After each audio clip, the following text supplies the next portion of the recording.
എല്ലാവർക്കും ഷീബാസ് രുചിക്കൂട്ടിലേക്ക് സ്വാഗതം.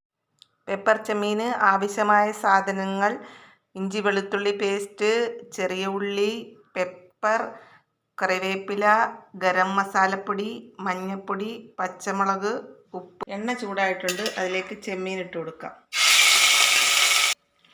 ചെമ്മീനെല്ലാം വാടിയിട്ടുണ്ട്, അതിലേക്ക് ചെറിയ ഉള്ളി ഇട്ട് കൊടുക്കാം. ഉപ്പ്, പച്ചമുളക്, ഇഞ്ചി വെളുത്തുള്ളി പേസ്റ്റ് ഒഴിച്ചു കൊടുക്കുക. കൂടെ തന്നെ മസാലപ്പൊടികളെല്ലാം ചേർക്കാം.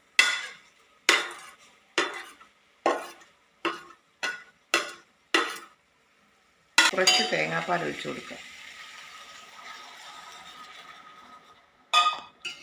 ചെമ്മീൻ റോസ്റ്റ് റെഡിയായി.